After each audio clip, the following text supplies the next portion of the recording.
No? Bye. James, you mentioned back in February to the Board of Trustees about the SP Plus expectations about you guys being ranked in the top 5. Do you remember that? What are the expectations from you and the program? What is SP Plus? I don't know. Some ESPN rating system. Okay. But you said it.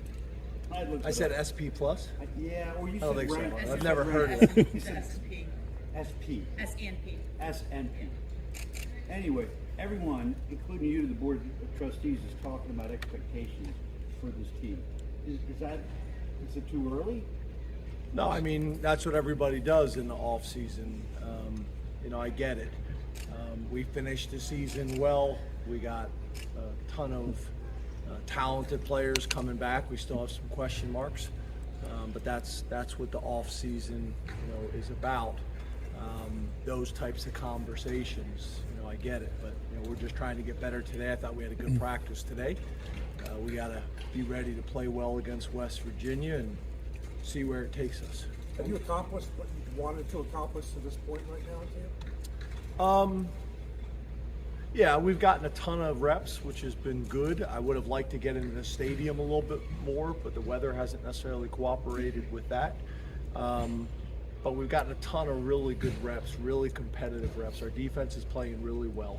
I thought our offense played well today, probably the best practice we've had this spring. But it's been competitive all spring long. We have depth at the specialist positions, which I know you guys, don't necessarily love talking about, but the reality is that's a big question mark going into this season with a new punter, kicker, and snapper. And that competition has been good as well. So, we've made some good progress. As you guys know, we got a number of guys that are out this spring. So it'll be great to get them back, as well as the guys that still haven't arrived yet in the summer. And we're going to need all those guys. How has that affected practice so far, having some guys out? Has that, like last year, or has it been better than last year? It's been better. We've had a little bit of limitations, but we've been able to push through it. We got different positions it's affected right now. I'm pretty hopeful that we'll be able to have a traditional spring game with maybe only a few guys that may have to run, back and forth from sideline to sideline. But I think we'll be able to have a traditional spring game, which I think would be meaningful for us, allow us to get something out of that last practice, and also be able to give the fans something to look forward to too. James, you've been stacking up back-to-back busy recruiting weekends. How much of a grind is that at this time of year when you're trying to get through spring practice, and how do you balance everything? I think, we've been fortunate that the administration has been supportive. You guys know I've talked about this in the past. With the new rules, they almost make it impossible to not have a big staff. You have to have the numbers. We're literally, as you guys have seen, we're literally at these practices, and we'll have anywhere between 80 and 120 prospects at practice. And some of them are guys that are, rising seniors that we're trying to get to commit. Some are rising juniors that we've already offered. But then if you don't do a good job with those other 60 guys, there's going to be 5 or 6 guys in there that you're going to offer a scholarship, and they're going to base their opinion on Penn State about how that experience is. So there's a lot of moving parts. The new schedule, I think, has made it even more challenging because typically after the bowl game we'd get a little bit of time off. We got no time off the day we landed.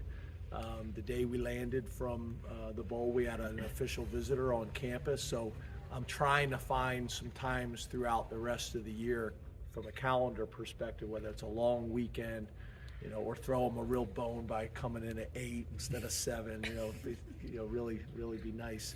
But where we can take a little bit of time, trying to find days to do that because the calendar's gotten more and more challenging. And I know it's a concern for me and a lot of coaches in the Big Ten, a lot of coaches nationally with a lot of the boards that I'm on, like the AFCA, that we worry that a lot of coaches that probably would have stayed in college football are going to go to the NFL. You've already seen that. What have you seen from Beau and Drew as the spring season has progressed? I think it's been a really good competition. Those guys are battling. They're both doing really good things. Sometimes it's hard to compare and contrast because our one defense is really good and talented. So who they're going against is part of it as well. So making sure that Drew gets some reps with the twos and Beau gets some reps with the ones and vice versa. Those things are important. But I think those two guys are both battling. They're two guys that we're really excited not only for this year but for their futures. And really Jackson Smolik has done some good things. Him coming here now, coming here at the mid-semester has been huge. Because I think without that, I think it would have been hard to feel like you had a third quarterback for next year. I think we got a chance now to get him ready for West Virginia. How long is this going to be a competition? Until it's obvious and been decided. We spoke to Nick and Jalen Reed today, and their goals for the season, they said was to win a national championship. As a coach, how do you balance those high expectations with just doing your job today and the next day and keeping that one game mentality? Yeah, I love that. That's great, but I'm going to leave here and tell them they better focus on West Virginia. But I love that. But to me, you spend all these times talking about goals and things way down the road, and that's fine to maybe talk about once or twice. But then you better spend most of your time focused on what you need to do to get there. That's all that really matters. Are you willing to do what it takes to get there? And we spend very little time talking about kind of results and goals. Last week, Manny talked about how everyone wants to be on third down now after seeing what Tig did, in the Prowler role. What are the skills or what are the traits you're looking for to fulfill that position? What are the things that guys have to show to you to get an opportunity to play there? Prowler's really a package, not a specific position.